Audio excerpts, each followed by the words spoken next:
الحمد لله وكفى وسلام على عباده الذين اصطفى أما بعد فأعوذ بالله من الشيطان الرجيم بسم الله الرحمن الرحيم ولا يغتب بعضكم بعضا أيحب أحدكم أن يأكل لحم أخيه ميتا فكرهتموه واتقوا الله إن الله تواب رحيم صدق الله مولانا العظيم وبلغنا رسوله النبي الكريم الأمين ونحن على ذلك لمن الشاهدين والشاكرين والحمد لله رب العالمين. حضرات گرامی قدر، آپ کی خدمت میں کچھ عرصے سے ایسے گناہوں کا تذکرہ کر رہا ہوں اور اس بارے میں نصیحت کر رہا ہوں جو کبائر میں شامل ہیں. گناہ کی دو قسمیں ہیں، ایک صغیرہ اور ایک کبیرہ، چھوٹا گناہ اور بڑا گناہ. چھوٹے چھوٹے گناہ وہ ہیں جو اللہ تعالیٰ کے فضل و کرم سے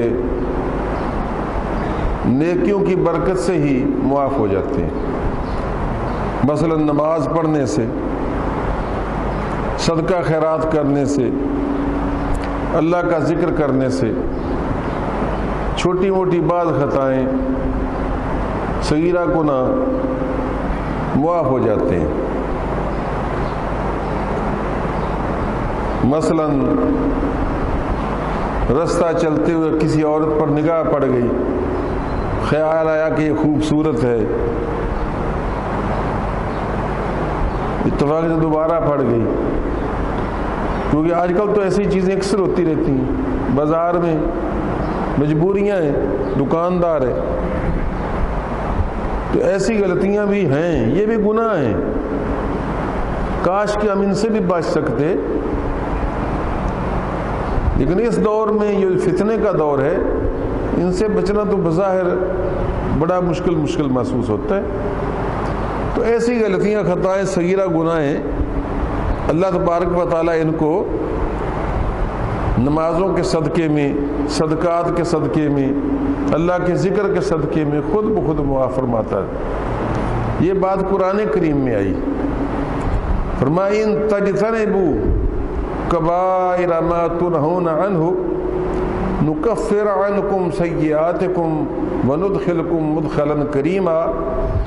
ان تجتنبوا، اگر تم بچ جاؤ گے، اجتناب کرو گے، کبائر ما تنہون عنہ، ان بڑے بڑے گناہوں سے جن سے تم کو منع کیا جاتا ہے، نکفر عنکم سیئاتکم، تو ہماری چھوٹی موٹی برائیاں جو ہیں ہم ان کا خود بخود ہی ان کو مٹا دیں گے.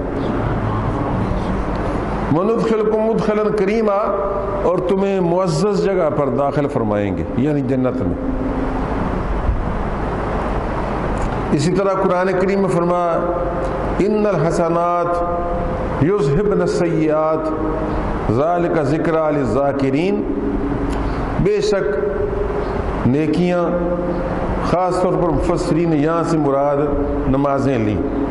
الحسنات خاص نیکیاں، یعنی 5 وقتہ نمازیں جو ہیں، یذہبن السیئات، وہ چھوٹی موٹی برائیوں کو لے جاتی ہیں، ختم کر دیتی ہیں، مٹا دیتی ہیں. ذالک ذکریٰ للذاکرین، یہ نصیحت حاصل کرنے والوں کے لیے نصیحت ہے کہ وہ 5 وقتہ نماز پابندی سے ادا کریں تاکہ چھوٹی موٹی خطائیں ان کی خود بخود معاف ہوتی رہیں. البتہ جو بڑے گناہ ہوتے ہیں جن کو کبیرہ گناہ کہا جاتا ہے، وہ توبہ کے بغیر ہرگز معاف نہیں ہوتے. اور صرف توبہ نہیں بلکہ اگر اس میں کسی کا حق مارا گیا ہے تو اس سے معافی بھی مانگنی پڑتی ہے، اس سے اپنے گناہ کو بخشوانا بھی پڑتا ہے. تو کبیرہ گناہ جو ہیں ان کا میں خاص طور پر آپ کی خدمت میں ذکر کر رہا تھا۔ ان میں پہلے میں نے کذب کا ذکر کیا، جھوٹ۔ آپ اندازہ فرمائیں جھوٹ کبیرہ گناہ ہے، حالانکہ ہمارے ہاں یہ بائیں ہاتھ کا کھیل ہے، بات بات پر جھوٹ، بات بات پر جھوٹ، سودا بتانے میں جھوٹ، ریٹ بتانے میں جھوٹ، رنگ بتانے میں جھوٹ، کوالٹی بتانے میں جھوٹ، یعنی ہر بات میں ہی جھوٹ۔ آپ اندازہ فرمائیے کہ برکتیں کہاں سے آئیں۔ تو پھر میں نے کذب کا بیان کیا، اس کے بعد میں نے حسد کا بیان کیا۔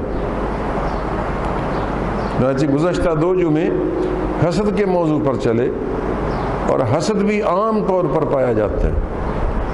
ہر طبقہ اپنے مد مقابل طبقے سے حسد کرتا ہے، سیاستدان سے، عالم سے، پیر سے، دکاندار سے، وکیل سے، ذمہ دار سے، تاجر سے، وہ اعلیٰ حاصل قیاس۔ حسد کا معنی کیا ہے کہ اس کی نعمت کے زوال کی تمنا کرنا، کہ اس کے پاس یہ نہ رہے۔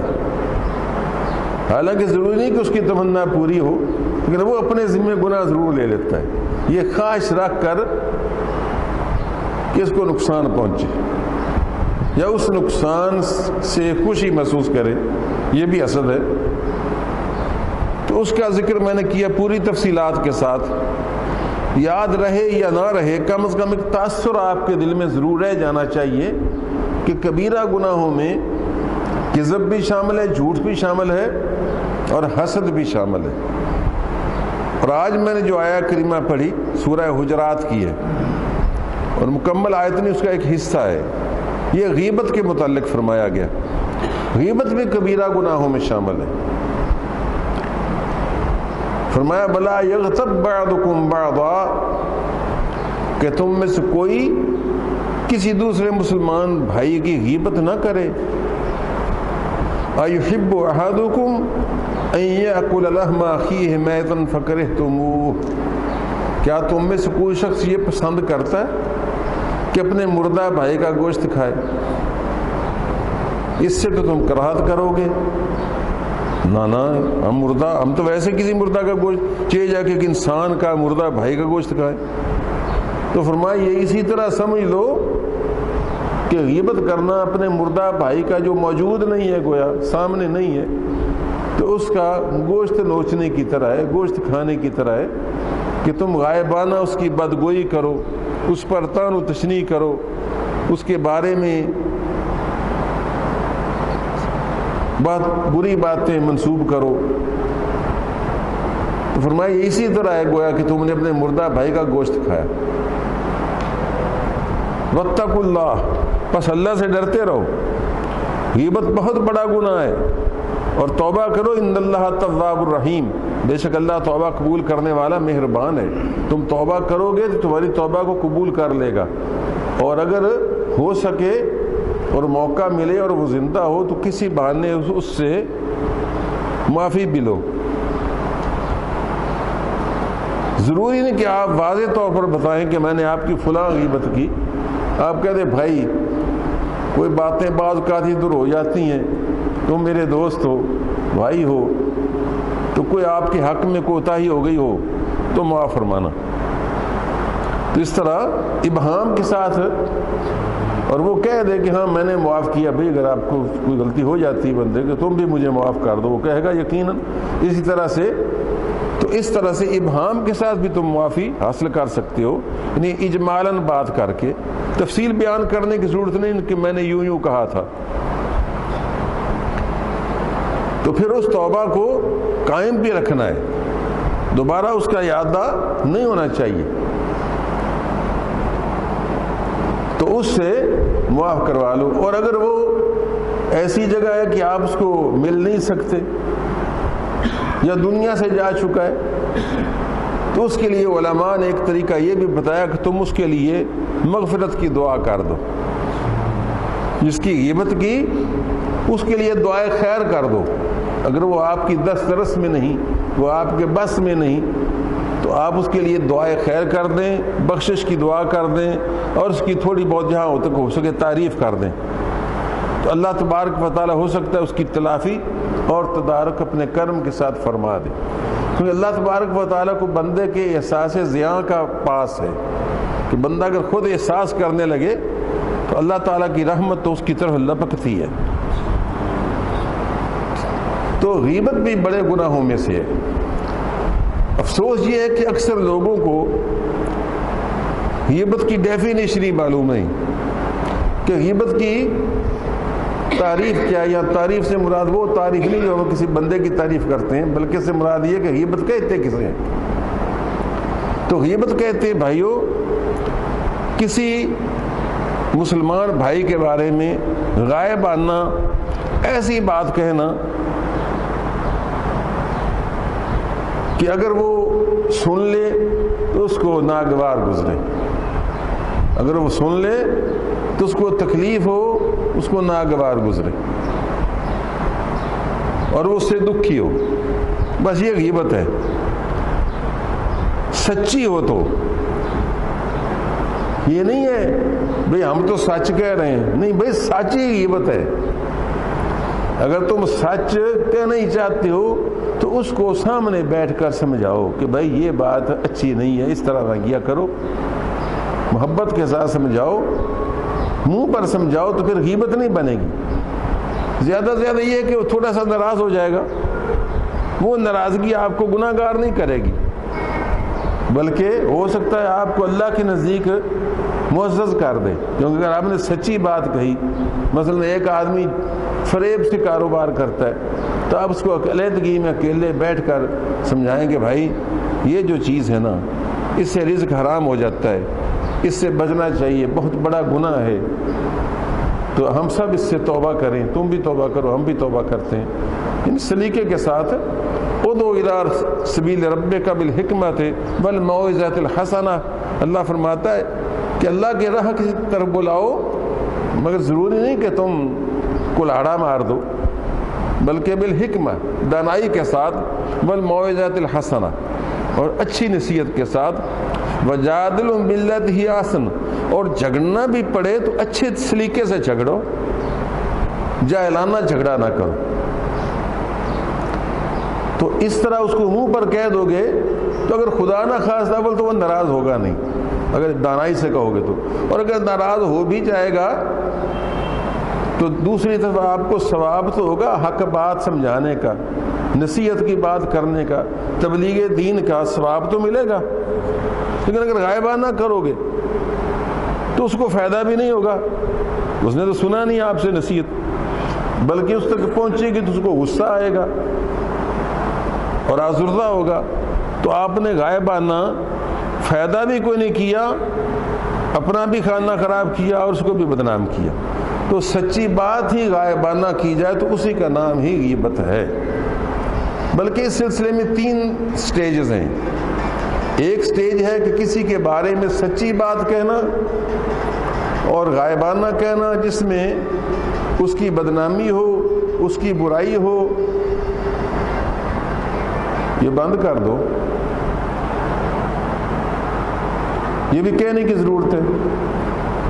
تو میرے دوستو، اگر آپ سچی بات کہتے ہیں تو اس صورت میں تو آپ کو حق بات کہنے کا ثواب ملے گا، نصیحت کرنے کا ثواب ملے گا، اور اگر آپ غائبانہ چاہے بات سچی کہہ رہے ہیں مگر اس کے ذریعے آپ کے نامہ اعمال میں کبیرہ گناہ لکھا جائے گا، اور وہ بات اگر وہ سنے گا تو اس کو تکلیف ہوگی کہ میرے خلاف یہ پراپیگنڈا کر رہا تھا۔ تو یہ غیبت ہے، سچ بات کہنا ہی غیبت ہے۔ اور اگر وہ جھوٹ ہے، اگر وہ بات جھوٹ ہے، مثلا اس میں وہ عیب ہے نہیں اور آپ کہہ رہے ہیں، تو ایسی صورت میں وہ غیبت نہیں رہے گی بلکہ بہتان بن جائے گا، اور بہتان تو غیبت سے بھی بہت بڑا گناہ ہے۔ سبحانک ھذا بہتان عظیم، مثلا ایک شخص گناہ گار نہیں، آپ اس کو وہ گناہ اس پر تھوپ رہے ہیں اور غائبانہ تھوپ رہے ہیں، تو آپ نے تو بہتان لگا دیا۔ اور ایک تیسری صورت ہوتی ہے، اس کو عفق کہتے ہیں، افک، قرآن کریم میں فرمائے گا ان الذین جاؤوا بالافک، تو افک کس کو کہتے ہیں؟ افک یہ ہے کہ آپ نے کسی کے بارے میں غلط بات سنی اور بغیر تحقیق کے آگے اور پہنچا دی، دوسروں کو سنا دی، پھر چاہے یہ کہہ کر سنائیں یار سنا ہے کہ فلانے نے یوں کیا، بھائی ہم تو سنی سنائی بات کر رہے ہیں، کس نے مجبور کیا سنی سنائی بات کرنے کو؟ سرکار دو عالم فرماتے ہیں بندے کے جھوٹے ہونے کے لیے اتنا ہی کافی ہے کہ وہ ہر سنی سنائی بات آگے پہنچا دے، سمجھو کہ یہ سخت جھوٹا آدمی ہے، تو ہر سنی سنائی بات جو ہے اس کو آگے پہنچانا سخت ممانعت ہے، اس کو افک کہتے ہیں، افک۔ قرآن کریم میں فرمایا ان الذین جاؤوا بالافک عصبۃ منکم۔ حضرت عائشہ صدیقہ رضی اللہ تعالیٰ عنہ پر منافقین نے تہمت لگائی، ایک جنگ کا واقعہ تھا، اس میں مائی صاحبہ کی اونٹنی ذرا پیچھے رہ گئی تھی، تو ایک صاحب اس کو پکڑ کر مہار جلدی سے آگے لائے، واقعہ لمبا ہے، تو منافقین نے تہمت لگائی، وہ تو کھلے منافق تھے، لیکن بعض مسلمان کمزور ایمان والے نئے نئے مسلمان تربیت یافتہ نہیں تھے، انہوں نے سن کر یار اس طرح بات پھیلی ہوئی ہے، آگے کسی کو بیان کر دی، اور وہ تھے بھی اچھے لوگ، فی نفس ہی اچھے لوگ تھے۔ حضرت عائشہ صدیقہ ابو بکر صدیق کی بیٹی تھی اور آپ کا ایک بھانجا تھا، اس بھانجے نے یہ بات کسی کو آگے کی، مستح میم سین طاہا یہ اس کا نام تھا، تو اس نے یہ آگے سنی سنائی بات آگے کسی سے کہہ دی، تو وہ خاص طور پر وہ مراد ہے، فرمایا کہ یہ لوگ افک لائے ہیں، فرمایا یہ بھی تم میں سے ہی ایک گروہ ہے۔ تو افک بھی گناہ ہے، کبیرہ گناہ ہے کہ سنی سنائی بات کو آگے پہنچانا، تو اب 3 درجے ہو گئے، ایک غیبت اور ایک افک اور ایک بہتان، تو تینوں سے بچنا ضروری ہے، یوں سمجھیے کہ تینوں ہی غیبت میں ایک حوالے سے شامل ہے اور داخل ہے۔ تو اللہ تبارک و تعالیٰ نے اس سے سختی کے ساتھ منع فرمایا، پھر بات سے ہی غیبت نہیں ہوتی، یہ بھی بتا دوں، میں نے کہا جو بات کرنا بات سے نہیں غیبت، بعض اوقات اشارے سے بھی غیبت ہوتی ہے، بعض اوقات حرکت سے بھی، ایک حرکت سے غیبت ہوتی ہے، اشارے سے کس طرح؟ جس طرح فرض کیجئے کسی کا قد چھوٹا ہے تو آپ ہنس کر کہیں کہ یہ اس نے ہی کہا ہوگا، یہ اس نے ہی کہا ہوگا، آگے اشارہ سمجھ آ گیا نا، یعنی آپ نے اس کے قد کی طرف اشارہ کیا کہ اس چھوٹو نے ہی کہا ہوگا، تو آپ نے اس کا ایک ایسا تاثر اور نام دیا کہ اگر وہ منہ پر اس کو چھوٹو کہتے تو اس کو تکلیف ہوتی، چاہے وہ چھوٹا ہی کیوں نہ ہو، اس کو خوشی نہ ہوتی سن کر بلکہ تکلیف ہوتی، تو یہ آپ نے اشارے کے ساتھ اس کی غیبت کی۔ پھر کبھی غیبت حرکت سے بھی ہوتی ہے، مثلا آپ نے منہ سے تو نہیں کہا لیکن کسی کی چال کی نقل کر کے دکھا دی، نہیں سمجھو، جس طرح وہ چلتا ہے تو آپ نے اس طرح ٹیڑھا میڑھا ہو کر بازو ہلا کر آپ نے دکھایا کہ اگر وہ دیکھتا تو اس کو تکلیف ہوتی اور وہ ذلت محسوس کرتا، تو آپ نے اپنی حرکت کے ساتھ اس کی غیبت کی، تو یہ بھی غیبت میں داخل ہے۔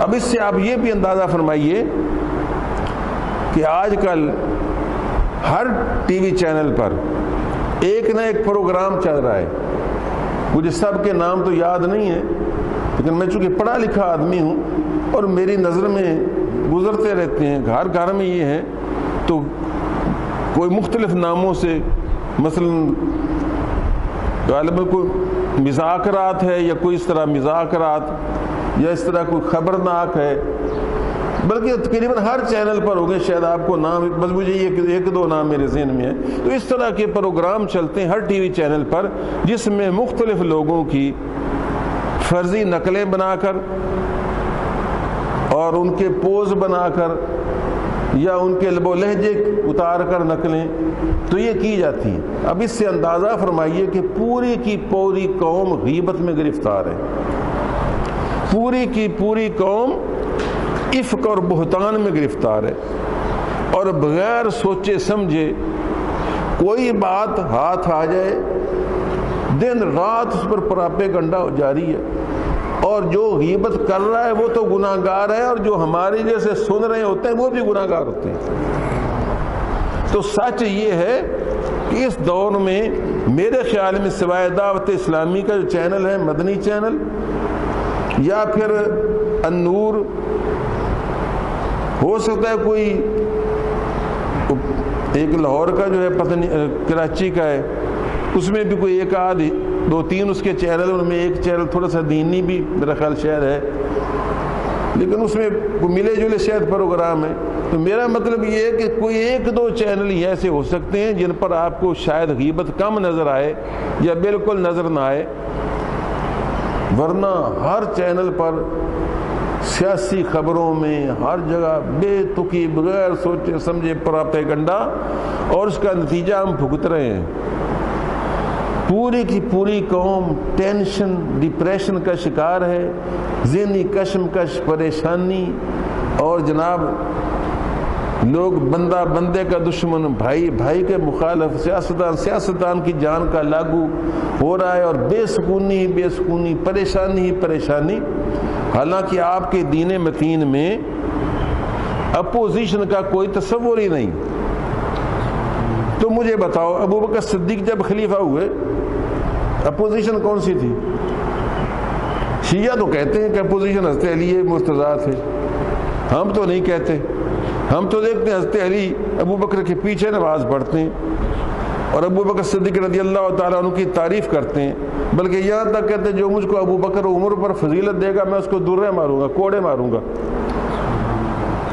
تو ہم تو یہی دیکھتے ہیں، لیکن ہو سکتا ہے یہ انہوں نے بنا رکھا ہے کہ نہیں جی حضرت علی جو تھے وہ دل سے مخالف تھے، تو ہم ان سے اللہ کی پناہ چاہتے ہیں ایسے جھوٹے لوگوں سے میں شامل ہونے سے۔ بہرحال میرا مقصد یہ ہے کہ کوئی اپوزیشن نہیں تھی، اور ہاں عمر فاروق تھے تو کوئی اپوزیشن تھی؟ کوئی اپوزیشن نہیں تھی۔ یہ کہاں کی ہے کہ ایک گروپ ضرور ایسا پیدا ہو جائے جو ہر وقت حکومت وقت کے خلاف، صدر کے خلاف، وزیر اعظم کے خلاف طوفان برپا کرتا رہے، اور اس کا کام یہی ہو کہ چاہے وہ اچھا کرے چاہے وہ برا کرے، اس کی برائی کرنی ہے۔ اس بد نصیب عاشق کی طرح جس کی معشوقہ، اس کی بیوی ہر وقت اس کی بدگوئی کرتی رہتی تھی۔ تو وہ عربی کا ایک شعر ہے، وہ کہتا ہے اقل اللوم عازل بالعتابا بقولی ان اصحبت لقد اصابا۔ وہ عاشق کہتا ہے اپنی بیوی کو، معشوقہ کو، کہ اے میری معشوقہ، یہ مجھ پر جو ملامت اور ہر وقت کا عتاب تیری طرف سے نازل ہوتا ہے اس کو تھوڑا کر، ذرا تھوڑا کر دے، گھٹا دے۔ بقولی ان اصحبت لقد اصابا، اور اگر کوئی میں اچھا کام کروں پھر تو کہہ دیا کر کے اچھا کیا ہے، یعنی تو نے ٹھیکہ لے رکھا ہے کہ میں اگر اچھا بھی کروں تو تو نے الٹی بات ہی کرنی۔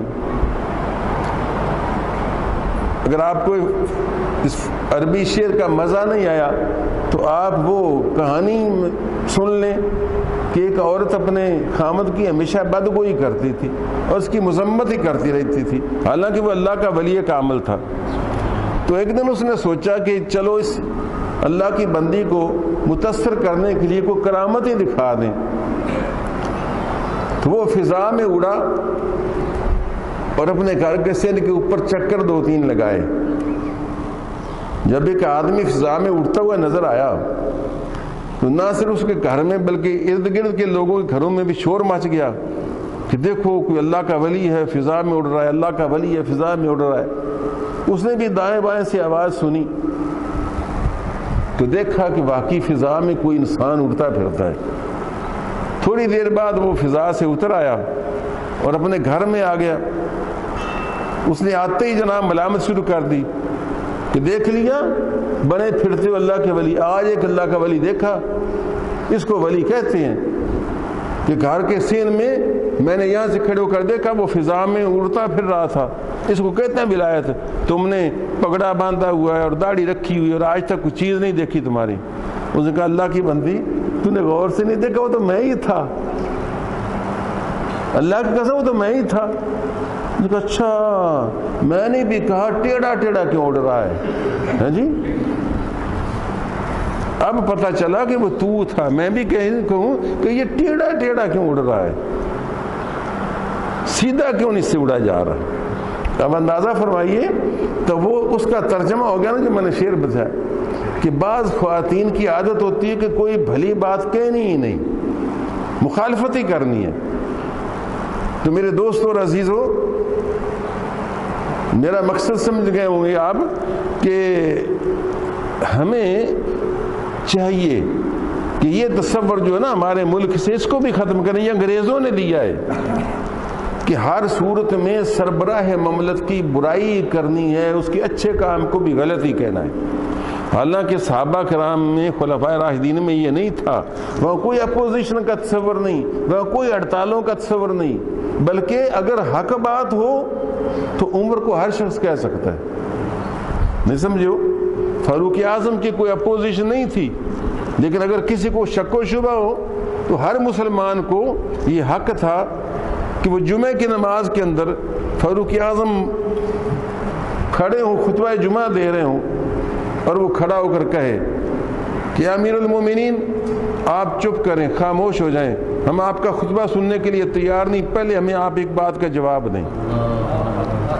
اور وہ نیچے اتر آئے اور فرمائیں کہ بتاؤ کہ تمہیں میری کس بات پر اعتراض ہے, اور کون سی بات ہے جس کی وجہ تم میرا خطبہ اور میری بات سننے کو تیار نہیں. اس نے کہا یہ کہ آپ کا یہ جو کرتا پہنا ہوا ہے آپ نے,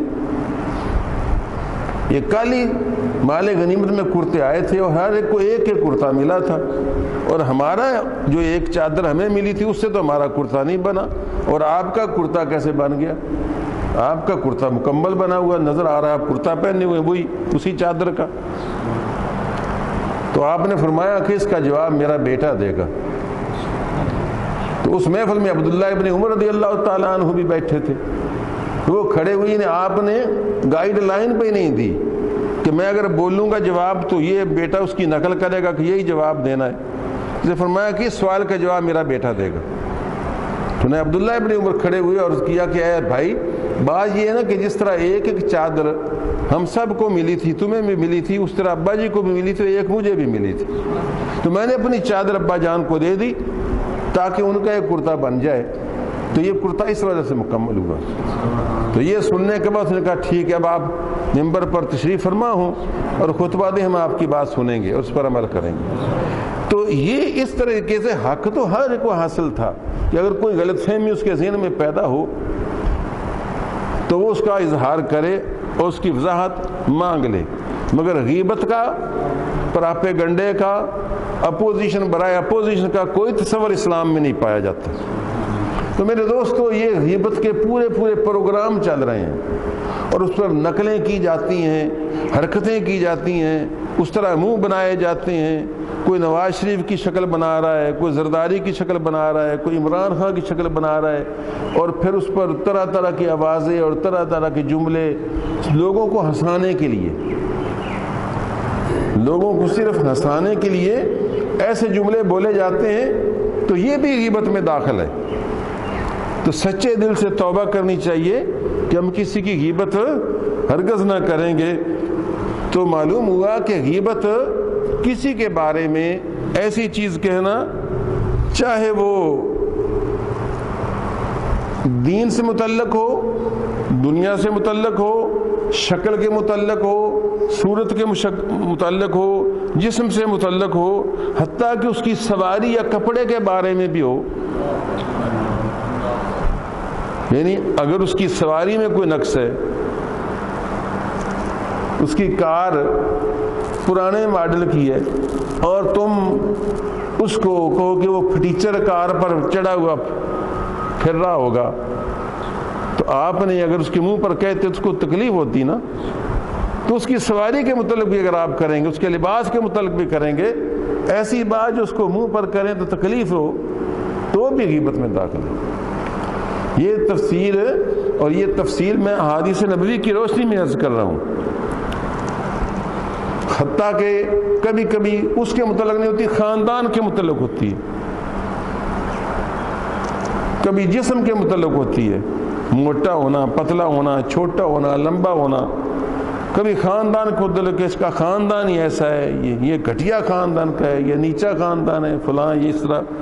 یا کچھ کے اخلاق کے متعلق یہ بڑا بزدل ہے، بڑا بخیل ہے، بڑا کنجوس ہے، بڑا غسیلہ ہے، چڑچڑا آدمی ہے، ٹینسو آدمی ہے، فلاں فلاں. یعنی اس قسم کے کوئی بھی ریمارکس جو آپ کسی کے متعلق دیتے ہیں وہ بھی غیبت میں داخل ہیں. اور کبھی دین کے متعلق ہوتی ہے کہ نماز تو پڑھتا نہیں، فلاں تو کرتا نہیں. اب پیٹھ پیچھے کہنے کی کیا ضرورت ہے؟ اگر تم اچھے ہو تو اس کو منہ پر کہو اور محبت سے کہو کہ بھائی نماز پڑھا کرو، یا سگریٹ نوشی سے باز آ جایا، یا یہ ہے کہ شراب نہ پیا کرو، یا یہ ہے کہ آپ تاش پتے نہ کھیلا کریں. محبت سے علیحدگی میں اکیلے میں سمجھائیں. اب اگر غائبانہ اگر باتیں کریں گے، حتیٰ کہ یہاں تک کہ نماز ٹھیک نہیں پڑھتا، اس کو تو نماز پڑھنی نہیں آتی، اس کو رکوع بھی ٹھیک نہیں ہے، یہ غائبانہ بات کرنے کی جو ضرورت کیا ہے؟ یہ غائبانہ بات کی تو آپ نے اگر سامنے کرتے تو اس کا دل دکھتا، لوگوں کے سامنے اگر اس کو کرتے، ذلیل کرتے تو دل دکھتا. تو کیوں غیبت کرتے ہو؟ تو یہ دین سے متعلق بھی ہو سکتی ہے. یا کسی کی نقل اتارنا کہ وہ اس طرح کے کپڑے پہنتا ہے یا اس طرح پگڑی باندھتا ہے، دنیا کے متعلق بھی ہو سکتی ہیں. اس کو بات کرنے کا سلیقہ نہیں، بات ہی نہیں کر سکتا، ہر وقت سویا ہی رہتا ہے، آوارہ پھرتا ہے وغیرہ وغیرہ. اس طرح کی باتیں ہوتی ہیں. کبھی لباس کے متعلق، کپڑا پہنندہ چاجر نہیں، فلاں نہیں، یہ نہیں. سمجھا رہی ہے نا بات میرے بھائیوں؟ اس سے آپ اندازہ فرما لیجئے کہ غیبت کتنی عام ہے، اور حالانکہ یہ کبیرہ گناہ ہے.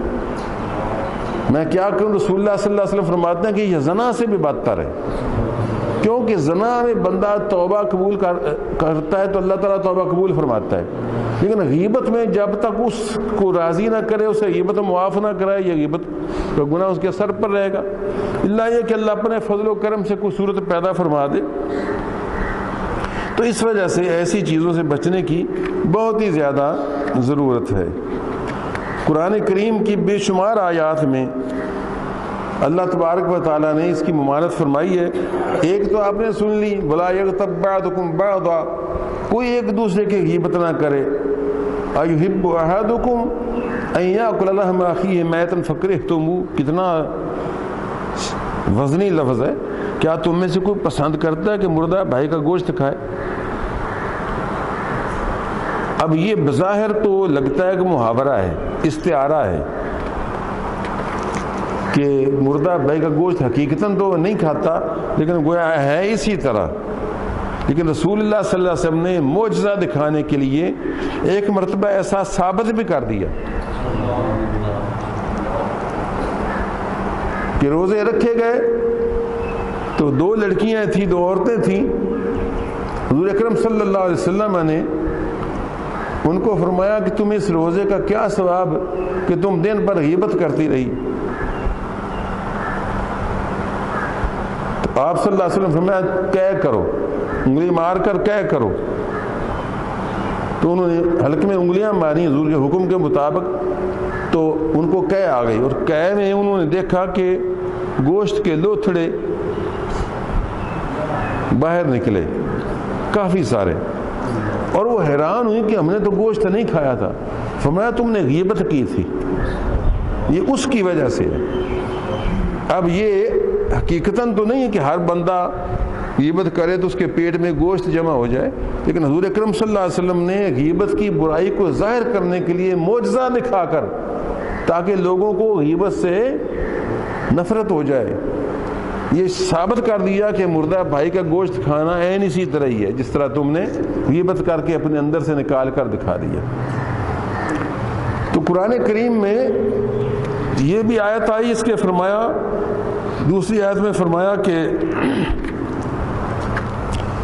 ما يلفظ من قول الا لديه رقیب عتید، کہ جو شخص کوئی بھی بات کرتا ہے اس وقت اس کے پاس ایک نگہبان فرشتہ تیار ہوتا ہے کہ وہ اس کو اسی وقت لکھ لیتا ہے. تو جو شخص غیبت کرے گا فوری طور پر اس کے نامہ اعمال میں بائیں طرف والا فرشتہ جو گناہ لکھتا ہے وہ فوراً اس کو لکھ لے گا اس کے نامہ اعمال میں. اب وہ نامہ اعمال سے تبھی مٹ سکتا ہے اگر وہ توبہ کرے, سچی توبہ کرے, اس بندے سے معذرت بھی کرے, چاہے اجمالاً معافی مانگے. اس طرح ایک تیسری آیت میں فرمایا وَلَا تَقْفُ مَا لَيْسَ لَكَ بِهِ عِلْمٌ إِنَّ السَّمْعَ وَالْبَصَرَ وَالْفُؤَادَ كُلُّ أُولَئِكَ كَانَ عَنْهُ مسؤولا, کہ جس چیز کے بارے میں تجھ کو حتمی علم نہیں, سنی سنائی بات, اس کو آگے پہنچانے کی ضرورت نہیں, اس کا پیچھا نہ کر. جس کا تجھ کو علم یقینی نہیں ہے اس کے پیچھے نہ لگ, یعنی افواہوں پر کان نہ دھر, نہ افواہیں پھیلا اور نہ افواہوں کو قبول کر. کیوں؟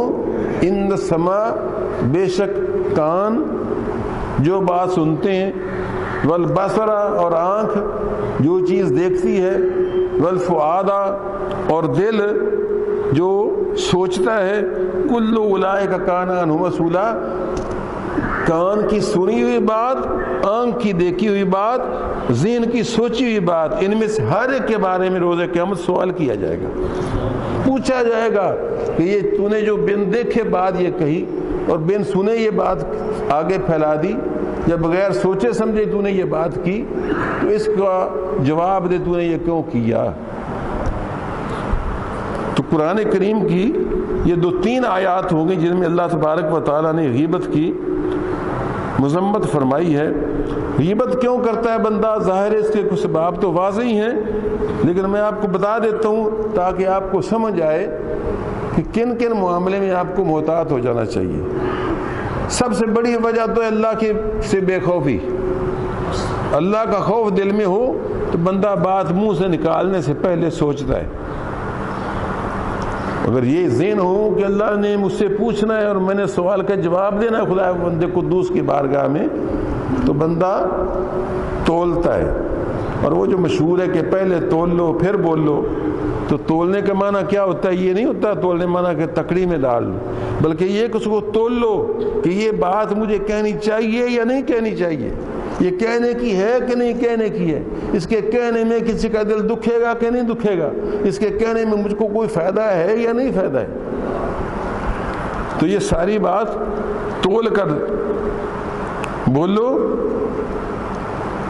تو اللہ سے جب بے خوفی ہوتی ہے نا تو بندے کو کچھ شرم نہیں ہوتی, جو چاہتا ہے بک بک جھک جھک کرتا پھرتا ہے, سارا دن اس کی زبان چھری کی طرح چلتی ہے اور لوگوں کی عزت آبرو کوئی شے اس سے محفوظ نہیں رہتی.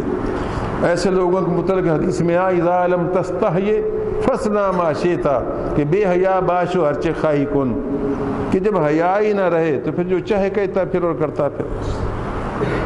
کبھی غیبت غصے کی آگ ٹھنڈی کرنے کے لیے کہی, نہیں آپ کے دل میں اس کے خلاف غصہ ہوتا ہے کسی وجہ سے بھی, تو آپ بغیر سوچے سمجھے اس کے بارے میں غائبانہ تبصرے فرماتے ہیں, اور ہم تبصرے فرماتے ہیں اور اس طرح اپنا خانہ خراب کرتے ہیں اور پھر سر پر گناہ لیتے ہیں. چنانچہ اکثر و بیشتر دیکھا گیا ہے کہ بندہ اپنے مخالف کی غیبت کرتا ہے غصے کی آگ ٹھنڈا کرنے کے لیے. کبھی کمزور بندے طاقتور کی غیبت کرتے ہیں کہ منہ پر تو کچھ کہہ نہیں سکتے, غائبانہ اپنی بھڑاس نکالتے ہیں. ملازم افسروں کی غیبت کرتے ہیں کیونکہ ڈائریکٹ بدلہ نہیں لے سکتے. کبھی یہ کہ مزدور کارخانے والے کی, مزارے ذمہ دار کی, ایک دوسرے کی غیبت میں مبتلا ہوتے ہیں. البتہ یہ ہے کہ اگر واضح طور پر کسی شخص پر کسی دوسرے نے ظلم کیا ہو, یہ بھی میں ویسے عرض کر دوں کہ استثناء بھی ہے کہ صراحتاً ظلم کیا ہو, مثلا ایک بندہ ڈاکہ مار لے میرا یا آپ کا, یا چوری کر لے میری یا آپ کی, یا آپ کی اور میرے پیسے دبا لے, ظلم کیا نا.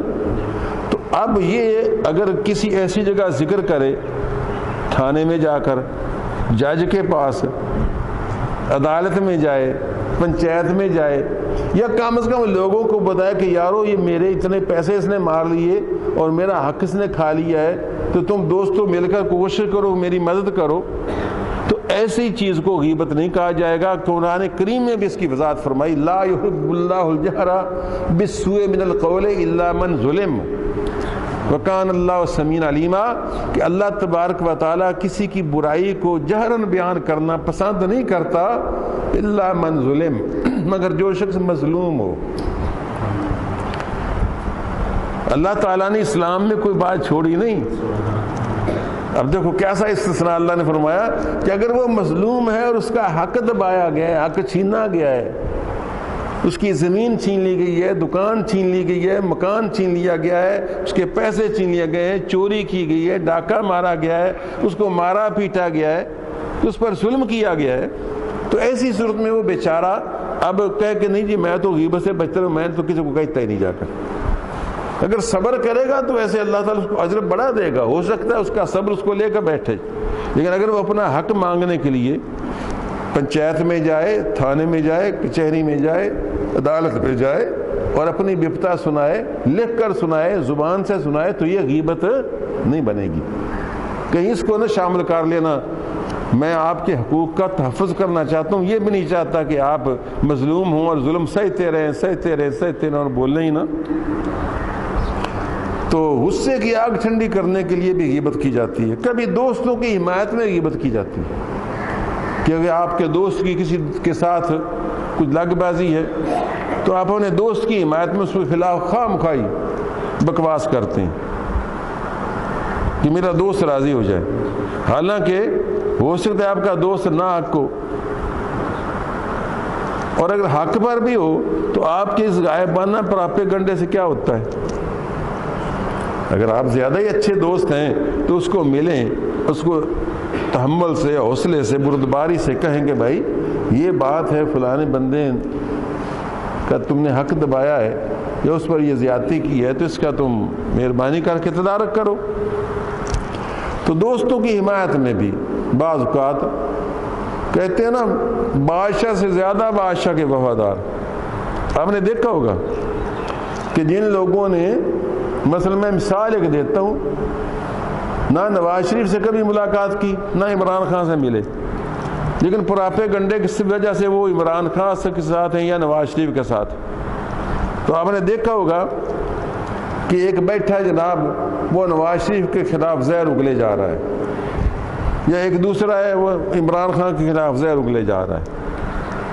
نہ ملا، نہ دیکھا، نہ واسطہ، نہ لینا نہ دینا، صرف میری پارٹی ہے. وہ صرف پارٹی میں، پی ٹی آئی میں یا مسلم لیگ نون میں شامل ہونے کی وجہ سے نظریاتی طور پر وہ خواہ مخواہ ہر بات جو عمران خان نے کی یا نواز اس کی تائید کر رہا ہے اور جو اس کی وہ تردید کر رہا ہے، اس کے خلاف بات. یہ ہوتا ہے نہیں میرے بھائیوں. دیکھو کتنا بڑا گناہ ہے اور ہم کس طرح دن رات اس میں گرفتار ہیں. پھر کہتے جی حافظ صاحب میں علم شریف پڑھ کے دم کیتا سے فائدہ نہیں ہوا. فائدہ کیا ہو؟ آپ دیکھیں نا، جب بندے کی زبان ہی پاک نہ ہو، بندے کا ذہن ہی پاک نہ ہو، بندے کا دل ہی پاک نہ ہو، تو پھر اس کی زبان میں تاثیر کہاں سے آئے گی؟ تو دوستوں کی حمایت نہ کیا کرو، بے جا حمایت، بلا وجہ نہ لینا نہ دینا. ایسے دوستوں کے متعلق قرآن کریم فرماتا ہے روز قیامت جب اللہ تعالیٰ ان کی وجہ سے دوزخ میں پھینکے گا نا، تو کہیں گے یا ویلتا لیتنی لم اتخذ فلانا خلیلا، ہائے افسوس مجھ پر، یا ویلتا لیتنی کاش کہ لم اتخذ فلانا خلیلا، میں فلانے کو اپنا دوست نہ بناتا تو کتنا اچھا ہوتا. یعنی اس کی دوستی پر افسوس کھائے گا کہ کاش میں نے فلاں شخص کو اپنا دوست نہ بنایا ہوتا. تو یہ ایسے ہی دوست ہوں گے جن کی وجہ سے بندہ دوزخ میں جائے گا. بعض اوقات غیبت کی جاتی ہے اپنی فوقیت ظاہر کرنے کے لیے کہ میں اس سے بہتر ہوں. ایسی چیز عام طور پر عالموں میں پائی جاتی ہے، صوفیوں میں پائی جاتی ہے، پیروں میں پائی جاتی ہے کہ وہ اپنے مقابلے پر کسی کو عالم نہیں سمجھتے، اپنے مقابلے پر سب سے بڑا بزرگ اپنے آپ کو سمجھتے ہیں، کسی دوسرے کو نہیں سمجھتے، کسی کو خاطر میں نہیں لائیں گے، ذکر آئے گا تو اس پر کوئی نہ کوئی تنقید کا تیر چلائیں گے۔ تو ایسی صورت میں بھی غیبت ہی ہے، چاہے وہ میں کروں یا کوئی اور کرے۔ یہ نہیں ہو سکتا کہ عام لوگ کرے تو گناہ ہے اور عالم کرے تو گناہ نہیں ہے، مرید کرے تو گناہ ہے، پیر صاحب کرے تو گناہ نہیں ہے۔ گناہ ہے ہر ایک کی طرف سے۔ تو دوسرے کی تنقیص اور اپنی فوقیت ظاہر کرنے کے لیے غیبت ہے اور گناہ ہے۔ بعض اوقات حسد کی وجہ سے، خام خواہی، نہ لینا نہ دینا، حسد کی وجہ سے، حالانکہ اس نے کوئی اس میں حصہ نہیں ڈالا ہوتا، اس کا کوئی حصہ چھینا نہیں ہوتا۔ کسی کا اچھا مکان ہے تو اس مکان کو دیکھ کر اس کی غیبت ہو رہی ہے، حرام مال ہے جی، یہ وہ فلاں۔ کسی کا کوئی ادارہ اچھا ہے تو اس پر غیبت ہو رہی ہے، پتہ نہیں کہاں سے پیسے جمع کرتے ہیں، یہ کرتے ہیں وہ کرتے ہیں، فراڈ بنایا ہوا ہے۔ کسی انداز سے حسن دیکھا، علم دیکھا، فلاں دیکھا، کوئی خوبی کسی میں دیکھی تو حسد کی وجہ سے اس کی غیبت شروع کر دی۔ کبھی کبھی دل بہلانے کے لیے، مزاق کرنے کے لیے، ہنسی مزاق، نہیں اسی طرح ہنس کھیڑ رہے ہیں۔ کیوں جی؟ ان کو اگر کہو کہ بھئی تم غیبت کر رہے ہو، وہ اللہ کا خوف کرو، یہ کبیرہ گناہ ہے، کہیں گے جی ہم تو ویسے ہنسی مزاق کر رہے تھے۔ اور دل بہلانے کے لیے گناہ کرنا پسند کرتے ہو، گناہوں سے دل بہلاؤ گے۔ کتنے ہی ایسے مسلمان ہیں جن کا پیشہ ہی لوگوں کو ہنسانے کے لیے مسلمانوں کی غیبت کرنا ہے۔ اور اس سلسلے میں اگر یہی مثال جو میں نے پہلے دی کہ ہر چینل پر ایک پروگرام ایسا ضرور ہے موجود، مجھے نام آئیں یا نہ آئیں، جس میں دوسروں کی غیبت کر کے ہنسانے کے لیے، ناظرین کو دل بہلانے کے لیے کہتے جی میاں یہ تو کرنا ہی پڑتا ہے، آخر سارا دن ٹینشن تھوڑی ہوتی ہے، ٹینشن دور کرنے کے لیے کچھ باتیں تو کرنی پڑتی ہیں۔ ارے ٹینشن دور کرنے کے لیے اللہ کا ذکر کرو، ٹینشن دور کرنے کے لیے نوافل ادا کرو، قرآن کریم کی تلاوت کرو، ٹینشن بڑھے گی۔ میں قسم اٹھا کر کہتا ہوں کہ میری محفل میں میرے پاس، میں پاکیزہ نہیں ہوں کہ میں کہوں میرے محفل میں کبھی غیبت نہیں ہوتی۔ بعض اوقات خام خواہ عورتیں آتی ہیں تعویذ لینے کے بہانے اور اپنے شوہر کی غیبت شروع کر دیتی، لاکھ روکو لاکھ ٹوکو، بولتی چلی جائیں گی، جی کبھی اپنی دیرانی کے بارے میں، جٹھانی کے بارے میں، کسی اور کے بارے میں۔ تو میں حلفاً کہتا ہوں کہ روکنے کے باوجود جب غیبت کر کے یا مدد آ جاتا ہے، بیوی کی غیبت شروع کر دیتا ہے، جی تعویذ دے دیں، فلاں ہو گیا، اپنے بھائی بندوں کے بارے میں تو سناتا ہے، زبردستی سنائے چلے جاتا ہے، روکنے کے بعد سنائے چلے جاتا ہے۔ اسی وجہ سے آپ میں سے اکثر گواہ ہیں کہ جب عورتیں میرے پاس آتی ہیں نا تو آپ نے شاید محسوس کیا ہو جو میرے ارد گرد رہتے ہیں کہ میں بڑا اس وقت نا ٹینسو ہو جاتا ہوں۔ حالانکہ بعض آپ میں سے ظاہر بھی سمجھنے کے لو جی حافظ صاحب جی بزرگ آدمی ہیں، ان کو ایسا تو نہیں عورتوں کو دیکھ کر غصے کا اظہار کرنا چاہیے، لیکن آپ کو میری حالت کا پتہ ہو کہ میں ان سے سن کر جو باتیں میری حالت ہوتی ہے نا، خدا جانتا کہ بعد میں جب اٹھ کر چلی جاتی نا بعض اوقات تو کئی مرتبہ مجھے اچھا بھلا 10 منٹ استغفار یا لا حول ولا قوت الا باللہ العلی العظیم یا کوئی اور کلمات پڑھنے پڑتے ہیں تاکہ اس کی نحوست جو ہے وہ دور ہو جائے، کیونکہ میری اس روحانی کیفیت پر اثر پڑ رہا ہوتا ہے اور پڑ جاتا ہے، اور میرا وہ جو اللہ اور ذکر فکر ہوتا ہے نا، ایسا لگتا ہے جس سے سارا ضائع ہو گیا۔ یہ میں آپ کو اپنی ہڈ وریتی سنا رہے ہیں، آپ بیتی بتا رہا ہوں۔ تو معلوم ہوا کہ ان پروگراموں سے، غیبتوں کے سننے سنانے سے ٹینشن دور نہیں ہوتی، ٹینشن نیکی سے دور ہوتی ہے، اللہ سے دور ہوتی ہے، ذکر و فکر سے دور ہوتی ہے۔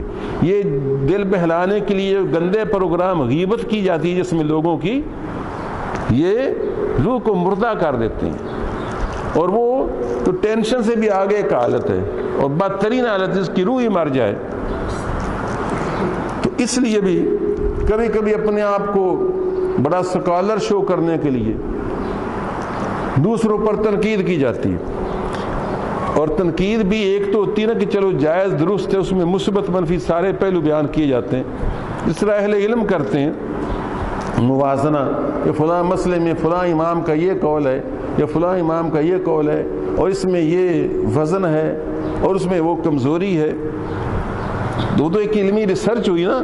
بعض اوقات ایسا ہوتا ہے تنقید برائے تنقید ہی کہ ہم نے اچھا کہنا ہی نہیں، اور پتہ چلے کہ میں بہت بڑا سکالر ہوں اور وہ میرے سامنے کچھ بھی حیثیت نہیں رکھتا. تو ایسی ساری صورتیں جو ہیں وہ غیبت کی ہیں، اور ان سب سے اللہ تعالیٰ کی بارگاہ میں سچے دل سے توبہ کرنی چاہیے. سرکار دو عالم صلی اللہ علیہ وسلم کا ارشاد ہے المسلم من سالم المسلمون من لسانہ و یدہ، مسلمان وہ ہے جس کی زبان سے اور جس کے ہاتھ سے مسلمان محفوظ رہیں. وآخر دعوانا ان الحمد للہ رب العالمین.